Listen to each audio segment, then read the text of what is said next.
Hey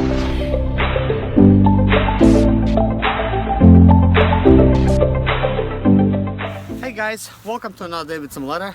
Good morning. In today's video, I'm actually removing the fuel tank. I'm not really sure how I'm gonna be like recording this, because I want to do this with my iPhone, because it's a lot easier for me to edit the videos right on my iPhone, and I could just take it anywhere and upload the video. Due to my internet speeds being like really low at the house, I actually have to drive to a Verizon store that has good Wi-Fi, and I just upload videos over there. Like it's really quick down there. But for me to upload its video, it takes like all night pretty much. Sometimes 8 hours, sometimes 10 hours, and it boggles down the internet. But anyways, that's besides the point. What I'm doing right now is removing the fuel tank already. I really don't want to take the camera down there with me, but I do want to show you kind of like what bolts I'm removing right now. So I'm gonna take the camera at the bottom and show it to you. I'm not gonna show you like while I'm undoing them, but I want to let you know the two hold down bolts that actually hold the tank together, like with these two metal brackets that's holding it. They are number 13 deep socket. You could just use any kind of deep socket, like something like this would work, just a number 13. So let me show you to you guys. So over here we go. We're at the bottom. Of course, you could see I've removed the rubber piece already. And let me show you these brackets. This is the bolts I'm talking about. Here's one, and then there's another. If you're wondering how tight are these things, they were not really tight. It was really easy for me to undo them, even though they look really rusted. So basically, once I undid a little bit, you know, those portion at the bottom, not on this bolt but on the other bolt, it's a little bit rusted, and it is kind of difficult to spin. So I'm going to put like one of those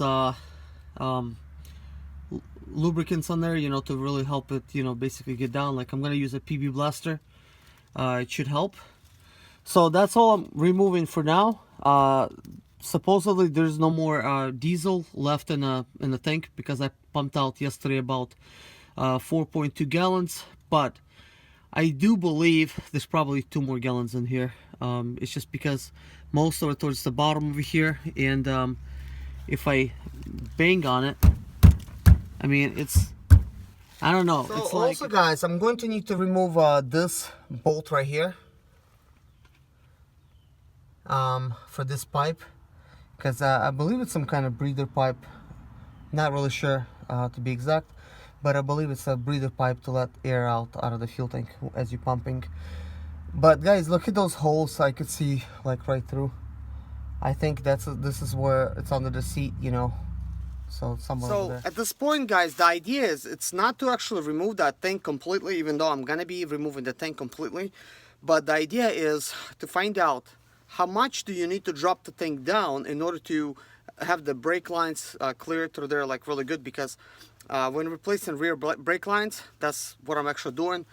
I first need to remove them from this van. I don't want to damage them. The area where the fuel tank is, it's very snug. Of course, the brake lines, they're kind of thin, so chances are they're going to slide pretty easy. But I'm trying to find out like whether you need to remove the tank completely or just drop it down a little bit. So, but as far as this thing goes, most likely I'm gonna drop it down because I'm gonna be parting this Sprinter out. But while doing this, I'm going to record like another video. I want to explain to you guys kind of like what I'm gonna do with this whole deal here. Anyways guys, I have dropped the fuel tank down. Of course, I removed that pipe that I was telling you about. It's definitely like a breather type of hose, and as you can see, that's actually where the fuel pours in. The way the fuel tank is dropped, this is as you would see it if you would drop it down. It was not difficult to remove at all. I really thought it's going to be like difficult, even though I've done it before. Well, I've never done a fuel tank before, but I do this kind of stuff. But it's not that difficult, so I wanted to kind of share with you like what else you're gonna need to remove. There's obviously these electrical connections to be removed, and some of these lines that's going up to the fuel tank. There's that one at the back that needs to be disconnected, and you could disconnect those lines right there, and of course remove the electrical connector. But obviously when the fuel tank drops, there's plenty of room to work. Like, you don't have to like really worry about like stretching any kind of pipes or anything. So I would also like to show you, I guess, why did I drop this in the first place. Let me show you this, guys. So here's why I dropped it. This is the brake lines, guys. Obviously you could see these are in very good condition, I must say. I could show you the ones I removed from the Sprinter, but as this fuel tank lays, I mean, look how far it goes back there. There's these clamps over here that hold the fuel lines, and they're kind of snug, and of course they curve around over there and they curve around over there. So if you don't drop it, there's a really good chance, if you're removing it and you're just pulling on these things, yanking on it, you're going to kink the brake lines, you're going to break them, and then of course, how are you going to insert it right through this you know, fuel tank over here, when it's really snug up against over here, like in this, you know, you can pull out the fuel lines, just to let you know, guys, but it's going to be a big struggle and you will damage them in the process. So it is a good idea to just drop the fuel tank. It is definitely not a bad deal. Just a 13 millimeter socket you need, and just a Phillips head, well, not a Phillips head, like a flathead screwdriver, and of course remove these electrical connections. I'm just gonna remove them off video because it's not comfortable. But yeah, that's all, guys. Hey guys, we are ready to pull the fuel tank out. I'm kind of glad. I've never done this before, so as far as the fuel tank goes, as I mentioned, so it's really exciting for me to find out that's not that big of a deal, you know, after all. So a lot of the stuff that you could just go ahead and start doing, I'm ready to pull it out, guys. So basically, let's put it down. So basically got the clamps here. I'm just gonna move them kind of like out of the way a little bit.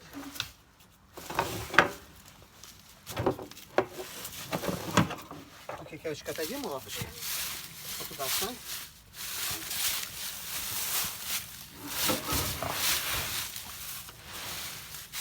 But there it is, guys. The beauty. So I want to show you guys a closer look of this fuel tank, and I'm kind of wondering myself, how much fuel does it have in it? Most likely I'm going to open up the fuel area, or not. I don't need to really do that for now. I could just what I would like to do is pour all the remaining fluid out of there and measure it, and just to see how much we actually pumped out, how much actually we got left in there, because I tried to pump all of it out, guys, with the system that I actually developed. Well, I didn't develop it, but I had to put it together. I had to find the pipes and stuff like that. But it was my idea how long they're gonna be and what kind of pipe I'm gonna use and whatnot.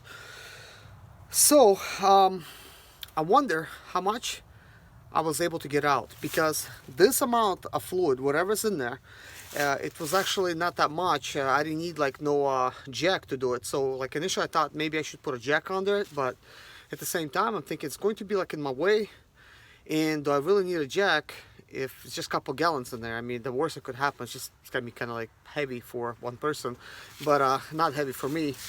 But anyways, guys, here's what it takes. Just 2 bolts, 2 number 13 bolts, as I mentioned. Then you have to disconnect the breather line, which is just a flathead screwdriver, and you're gonna need another, basically 2 more disconnections to make, which is the fuel lines. Obviously a return line and one that's actually going out. I never looked inside of this fuel tank, okay? Sure, I've seen kind of like the fuel type of measuring type of thing and stuff like that, and what's been curious to me is does it actually have a fuel pump inside of the fuel tank? because we have mechanical fuel pumps, and I was told on occasion, yes, there is one inside of the tank. So we're gonna find out right now. So I'm gonna pour out the remaining fluid out of there, and before I do that, let me show you kind of like a close-up of the tank, show you where all the lines are, and just give a little bit more detailed expression. And the reason I'm doing that is I wish somebody would have done it to me and told me it was easy, because guys, believe it or not, I was kind of dreading removing the fuel tank. First of all, I kind of thought it's gonna be a dirty job. It's really snug up in there. The best thing I did, you can see the red handle right there, that's my jack. I just lightly jacked up the front, not even lifting up the front tire. So I'm still quite safe under there, and as you can see, I was able to just pull the fuel tank out of there, guys, like with ease, which is no problem. So let me show you kind of like the fuel tank. The beauty. Ain't she a beauty, guys? What a beautiful tank. All right. Now that is interesting. Guys, this is very, very interesting. This little thing right here, and I'll tell you why. I'm actually thinking this is used for something kind of like, see, it's kind of like towards the bottom here where it's accessible. You most likely could put a fuel line on here and hook it up to like a Webasto or like one of those heaters for the vehicle. So there's already something here for you to hook onto. I'm going to have to confirm this with my other friend Serge, that actually installed these type of systems from Connecticut. If this is the thing you actually plug into, because I heard from my other friend that it already has something on there to plug into. So this does look like that little thing, and it already looks like it's got kind of like a little filter here, kind of like for fuel or whatever.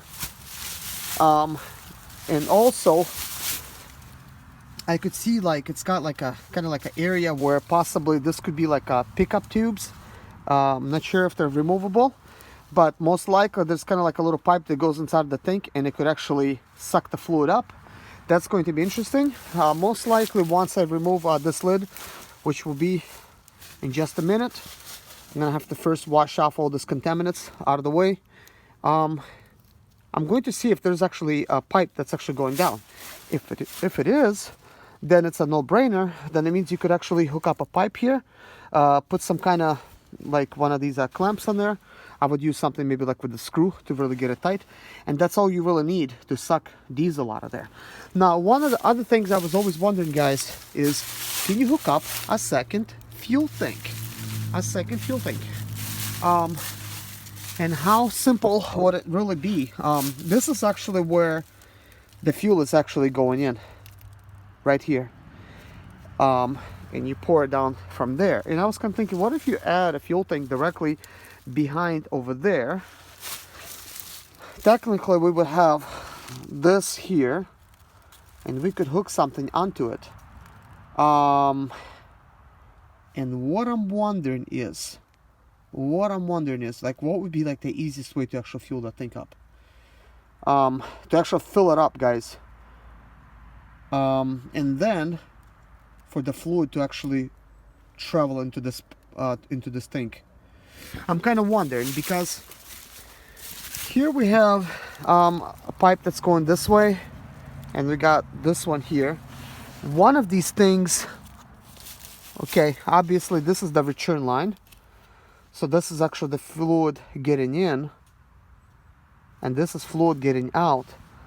Most likely I could make a jig of some sort to where, let's say this is the main tank. I could have fluid going to the vehicle, you know. It would be going there. And this fluid that's actually coming in, which is kind of like coming into the back, and obviously it goes through this little jig and hooks up over here.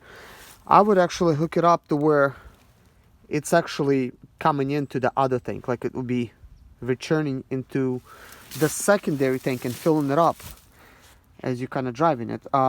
But right now I'm just kind of like wondering on these things, because I'm also wondering, can you use something to where like interconnect these type of things. I'm sure there's a simple thing where you could hook up something to where it's sucking it up and filling it up, but at this point I don't know if you guys know a way. Let me know, because I think this would be an interesting project, is to add a second fuel tank and make the Sprinter basically over 50 gallons, you know. So now that I have one, but obviously we would not need the actual measuring type of stuff, so no electrical connection would need to be made, but that lid being there still would be a good idea. But let me kind of tell you guys kind of like my idea, the way I actually would do it. I would basically come to like a donor Sprinter like this, and I would remove this component of it. Basically the fill tube, I would remove this door. I'd probably cut out this shape somewhere, maybe up to here and up to there, and I would basically find an area like in here, and I would cut it open and weld it like right in there. Well, probably not like welded, but I would use this other method. Forgot what it's called, but basically I would put it in here, and then I would have the original type of fill tube with a breather line, so that would be it. So the only thing I would need to really think of is make sure that the fluid from this tank would actually fill up like the next tank over. So that's the only thing I would need to do. So for that, I'm really not sure. Most likely I could actually do something with electrical, and actually if there is a fuel pump in here, use this to my advantage, splice the wires into the electrical outlet that would be in the next tank over, extend them out, plug it in. So then it means this tank would be working in pair. That means all the time fluid would be getting in from this tank into the other one, and from that one be going there, and it's just vice versa. They would be constantly like filling each other and keeping the diesel warm. Possibly this would be a good idea, because if this is the heating type of element to keep the diesel warm, I'm not sure if it is or not, but I'm thinking why this would be here if it would not be a heating element. Most likely it's a heating element. I would like the other thing to be heated as well, so for the fluid to be going through. So let me know if this would be a good idea to use original wiring, splice the wires, and basically use original connector. Obviously cut it off from here, splice it in, which would be really easy to do. Just extend the wires, and that means original pump would be working, and just use these fill lines, extend them out into the other thing, like, you know, have this one giving fluid to that one, and then the other one from the other fill tank, it would be going into this one, and from this one it would be obviously flowing into that one, you know, kind of like that. Probably some kind of like a reverse type of system. But anyways guys, that is that. Let me clean this up and we're gonna open it up. Hey guys, let's try to open up this fuel tank. I haven't tried anything just yet, but I did kind of clean it up best I could, and now I'm wondering what's it going to take to actually open it up. If maybe this will be enough. Looks like it's coming loose.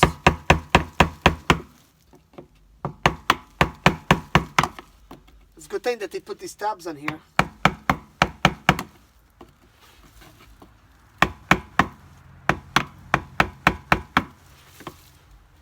I would hit my hand like a couple times.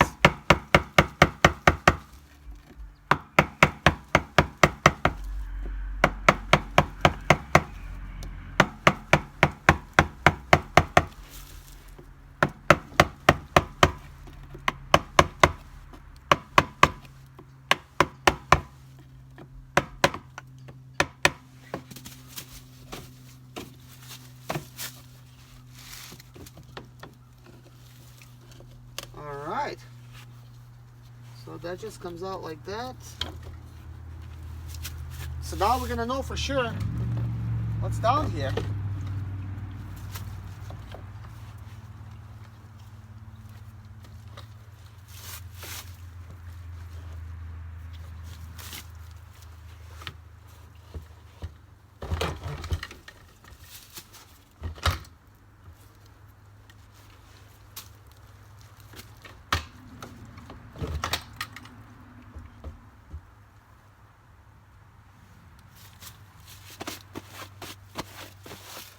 So about the fuel pump, looks like it does have one. It's that metal one right there. I know some of you guys might be thinking, why would it not? How could you get the diesel all the way up there? But you know, I have to question these type of things. It is definitely filled with diesel up here, and I could clearly see there's a fuel line that's going to the bottom here, and obviously not so much diesel. I actually did not pour any diesel out of there. Looks like we got the little flap here. It's pretty cool. But yeah, looks like this is a rock. I thought that's almost part of the system. It's kind of jammed in there, but it's like not removable. Yeah, guys, this is it here. I guess another thing I was wondering if I could reach in there and feel if there's a pipe going over there.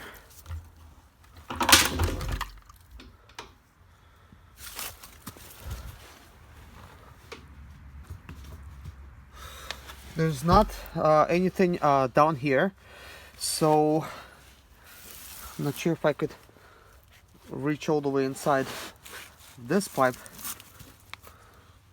I don't really want to do that. I'm wondering if at least maybe this one has it. Maybe this one is kind of like a, I don't know, like a little breather, but I don't feel nothing at the bottom of that one. Maybe I could somehow stick a camera in there.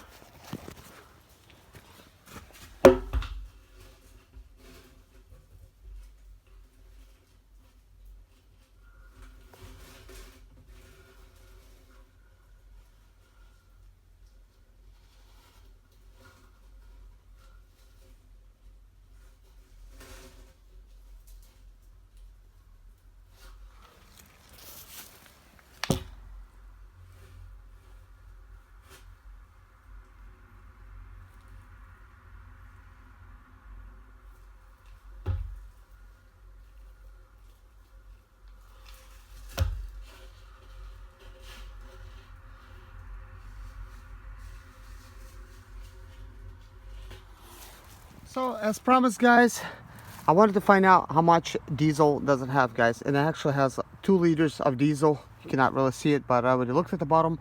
That's how much the fuel tank had. I went ahead and poured the rest of it out. So yeah, definitely a pretty light fuel tank. So I hope that maybe answers some of your questions, in case you were wondering, if you pump it out, like how much are you left with, you know. So yeah, not much. Well, guys, I guess this concludes the video. We've seen what inside of the fuel tank looks like, and now I actually taken the camera inside of the tank so we don't have to question it. So you could clearly see what it has. I just looked at the clip myself. I don't see really like any fuel line that's going from this, especially not the other side. So I don't know what this is. So if you guys know what this is, or if you see like a pipe there that I cannot see, let me know. But possibly maybe this is something else. I don't know what this is for now, but not sure why it's there then, if there's nothing for it to suck up diesel. But anyways, guys, thank you so much for watching. I hope you really enjoyed this little video, and stay tuned for next time. So take care. God bless you. Bye bye.